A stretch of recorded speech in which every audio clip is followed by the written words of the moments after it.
नमस्कार दोस्तों, मैं विनय दुबे मुंबई से। इस समय मुंबई हूँ अपने घर पर। डॉक्टर कफ़ील खान के केस के लिए मैं इलाहाबाद गया था।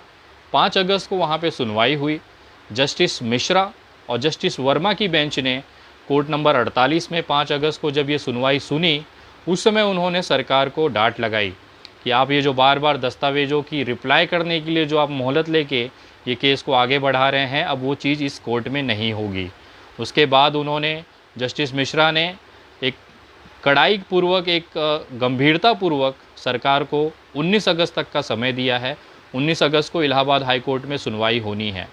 जब मैंने देखा कि इस तरह की ढील या इस तरह का जो असंवेदनहीनता जो कोर्ट में दिखाई दे रही है कि एक बेगुनाह इंसान कितने ही दिनों से, महीनों से जेल में बंद है, बेगुनाह इंसान जिसका कोई गलती नहीं है, और अगर गलती है तो सरकार उसे अभी तक साबित नहीं कर पाई है, उसके बावजूद कोर्ट की तरफ से जिस तरह से ढील हो रही है या देरी हो रही है, उसको देखते हुए मैं इलाहाबाद से दिल्ली चला गया। वहाँ पे मेरे जो साथी थे, मेरे पत्रकार बंधु थे, जो मेरे सामाजिक कार्यकर्ता थे, हम सभी ने बैठ के बैठक की है और सुप्रीम कोर्ट में ये मामला ले जाने पे विचार चल रहा था। जब इस मामले को देखते हुए शुक्रवार के दिन हम जब सुप्रीम कोर्ट गए तो वहाँ पे पता चला कि ऑलरेडी 30 तारीख को, 30 जुलाई सन 2020 को डॉक्टर कफ़ील के परिवार की तरफ से वहाँ पे एक याचिका दाखिल की गई है, जो 5 अगस्त सन 2020 को मंजूर कर ली गई है। आगामी 11 तारीख यानी कि कल 11 अगस्त को इस मामले की पहली सुनवाई सुप्रीम कोर्ट में होने जा रही है। सुप्रीम कोर्ट में ये सुनवाई कोर्ट नंबर 1 में, जो कि खुद चीफ जस्टिस सुप्रीम कोर्ट जी का ये कोर्ट है, बोबड़े साहब का।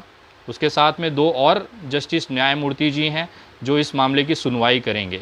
3 जजों की बेंच की पहली सुनवाई कल इस कोर्ट नंबर 1 में वीडियो कॉन्फ्रेंसिंग के माध्यम से होने वाली है। और इस मामले में ये भी पता चला है कि इस केस के लिए जो भी ज़रूरी दस्तावेज हैं, जो ऑर्डर कॉपीज़ हैं या जो दस्तावेज हैं, वो 4 अगस्त को दोपहर 2:25 पर और 6 अगस्त को दोपहर 2:59 पे दाखिल की गई है। और उसकी सुनवाई जो होने वाली है कल सुप्रीम कोर्ट में, चीफ जस्टिस खुद इसे करने वाले हैं। तो कहीं ना कहीं हमें ये लगा कि अब अगर इनका परिवार इस तरह से सक्रिय है और पूरी तरह से ध्यान दे रहा है, तो कानूनी प्रक्रिया पर से अब थोड़ा सा अब हमारा ध्यान हटाते हुए ज़मीनी स्तर पर इसे अब एक आंदोलन के तौर पे ले जाने के लिए हम सारे जो सामाजिक कार्यकर्ता हैं अब एकजुट होने का प्रयास कर रहे हैं। जिस तरह से मैं लगातार लगभग 3 सुनवाइयों में मुंबई से इलाहाबाद गया, उसके बाद सुप्रीम कोर्ट गया, उसको देखते हुए पूरे देश से सामाजिक कार्यकर्ताओं के फ़ोन, मैसेजेस आने शुरू हुए कि सर, हम सबको मिलकर डॉक्टर कफ़ील खान की रिहाई के लिए आवाज़ उठानी है। कानूनी तौर पे कोर्ट रूम के अंदर डॉक्टर कफ़ील का परिवार बखूबी तरीके से ये केस लड़ रहा है। जहाँ तक मुझे लगता था जो कमियाँ थी वो लगभग हमारे आपसी तालमेल की वजह से वो पूरी हो चुकी हैं। अब जाके कहीं ये फास्ट ट्रैक पे चलेगा। पहला ये मामला जब वो डॉक्टर कफ़ील की गिरफ्तारी हुई थी, तब उस समय डॉक्टर कफ़ील के परिवार ने सीधा सुप्रीम कोर्ट में याचिका दायर की थी कि ये गिरफ्तारी अवैध है, उसको रद्द किया जाए। लेकिन सुप्रीम कोर्ट ने यह कहते हुए ये मामले को इलाहाबाद हाई कोर्ट भेज दिया था कि सुप्रीम कोर्ट में काम का दबाव ज़्यादा है, वर्कलोड ज़्यादा है, आपको जल्द से जल्द अगर न्याय चाहिए या सुनवाई चाहते हैं तो आप इलाहाबाद हाई कोर्ट चले जाएं। लेकिन इलाहाबाद में लगभग 3 महीने से 12 सुनवाई होने के बाद भी अभी तक फैसला नहीं आ पाया है। उसके बाद वापस से डॉक्टर कफ़ील के परिवार ने सुप्रीम कोर्ट में याचिका लगाई है कि आपने जिस आधार पे हमें इलाहाबाद हाई कोर्ट भेजा था वो सफल होता नहीं दिख रहा है, तो कृपया इसे टाइम बाउंड आप आदेश इलाहाबाद हाई कोर्ट को करें। टाइम बाउंड आदेश ये होता है कि एक तारीख तय कर दी जाती है, उस तारीख के अंतर्गत इलाहाबाद हाई कोर्ट को अपना फैसला देना होता है। तो ये याचिका सुप्रीम कोर्ट में लगी हुई है और आप लोग दुआएं करें। कल 11 अगस्त को खुद chief justice high supreme court इस मामले की सुनवाई कर रहे हैं, तो एक कोई ना कोई एक हमें उसमें से उम्मीद की किरण लग रही है। लेकिन उसके बावजूद जिस तरह से सरकारों का दबाव है न्यायपालिकाओं पे, उसको देखते हुए मुझे ऐसा लगता है कि एक सारे जितने भी सामाजिक कार्यकर्ता जो सोशल मीडिया पे एक्टिवेट हैं, ज़मीन पे एक्टिवेट हैं, हम सबको एक प्लेटफॉर्म पे आना चाहिए और आके इस तरह के सामाजिक मुद्दे में एक दूसरे का साथ देके एक बुलंद आवाज़ देश के सामने रखनी चाहिए।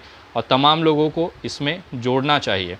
तो जिसको देखते हुए आगामी कुछ दिनों के अंदर एक आप वीडियो देखेंगे या एक प्रोग्राम आप देखेंगे जहाँ पे मैं और मेरे जैसे जितने भी सामाजिक कार्यकर्ता इस देश में काम कर रहे हैं, जनहित के लिए काम कर रहे हैं, सरकार की गलत नीतियों का विरोध करने का काम कर रहे हैं या कुछ खामियां हैं उसको दुरुस्त करने के लिए आवाज़ उठा रहे हैं, वो सारे के सारे सामाजिक कार्यकर्ता आपको एक जगह, एक वीडियो में, एक प्लेटफॉर्म पे दिखेंगे। उसकी तैयारियां हम कर रहे हैं और पूरे देश में जितने भी सोशल एक्टिविस्ट हैं, सामाजिक कार्यकर्ता हैं, उनसे हम संपर्क कर रहे हैं और बहुत जल्द इसी हफ्ते के अंत में आप उन सब को एक प्लेटफॉर्म पे देखेंगे, एक जगह देखेंगे। हो सकता है कुछ लोग मुझे ना सुनते हों, किसी और को सुनते हों, तो वो व्यक्ति भी आप हमारे साथ या हम लोग एक परिवार की तरह, एक टीम की तरह इस देश में काम करेंगे और सरकार की जो गलत नीतियां हैं उसको उजागर करेंगे। तो आने वाले समय में आप ये आंदोलन एक सोशल एक्टिविस्ट की तरफ से, हम सामाजिक कार्यकर्ता जो हमारा परिवार है, हमारा जो टीम है, उसकी तरफ से आप इसे एक बेहतरीन तरीके से आगे ले जाते हुए दिखेंगे। इसमें आप लोगों का सहयोग की बहुत अपेक्षा है, क्योंकि हम आवाज़ उठा सकते हैं, हम भागदौड़ कर सकते हैं, लेकिन जब तक आपकी सहभागिता उसमें नहीं होगी तो ये बहुत ही मुश्किल होने वाला है। मैं आप लोगों को विश्वास दिलाना चाहता हूँ कि बहुत जल्द आप रिबेल श्रद्धानंद पति जी, बनारस वाले मिश्रा जी, मोहित शर्मा जी, पंकज श्रीवास्तव जी, एजाज़ खान जी, काजल निषाद जी, राज त्रिपाठी जी और ऐसे बहुत सारे सामाजिक कार्यकर्ताओं को एक जगह, एक प्लेटफॉर्म पे आप देखेंगे। मेरी कोशिश है, सभी से मैं निवेदन किया है कि अब एक साथ आके, एकजुट होके इस लड़ाई को, देश में जिस तरह से बर्बादी हो रही है उसको टक्कर देने के लिए, उस बर्बादी को रोकने के लिए लोगों की आवाज़ बनकर हम सभी को आगे आना पड़ेगा। अब थोड़ी सी मजबूती के साथ, संवैधानिक तरीके से, लॉ एंड ऑर्डर, कानून व्यवस्था बनाए रखते हुए, एक जो संविधान ने हमें हक दिया है आवाज़ उठाने का, उसे देखते हुए हम अपनी बातें रखेंगे और एकजुट होकर पूरे देश में ये संदेश देंगे कि हम सब एक हैं और ये भारत में अब जिस तरह से दमनकारी नीतियां चल रही हैं वो बर्दाश्त नहीं किया जाएगा। इसमें आप लोगों की, आम जनता की, आप सभी भाइयों की बहुत ज़रूरत है। आप अगर सपोर्ट करेंगे, सहयोग करेंगे, एक नया भारत, एक नया प्रगतिशील भारत, जिम्मेदार भारत, जो धर्मों के आधार पे न बटा हो, जो भाषाओं के आधार पे न बटा हो, जो जात पात के आधार पे न बटा हो, केवल इंसानियत और मानवता के आधार पे बना हो, ऐसे भारत का निर्माण करने की प्रक्रिया की शुरुआत हम करने की कोशिश कर रहे हैं, जिसमें आप लोगों का प्यार और आशीर्वाद और सहयोग बहुत ज़रूरी होगा।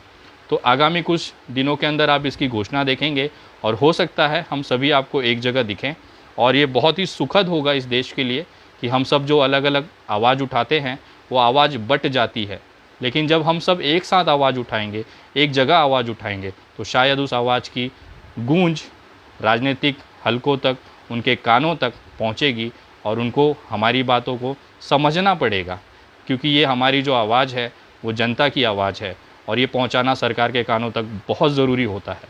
तो आगामी एक बहुत बड़ा आंदोलन, देशव्यापी आंदोलन ये शुरू होगा और हम लोग कोशिश कर रहे हैं कि बहुत जल्द इसकी शुरुआत की जाए।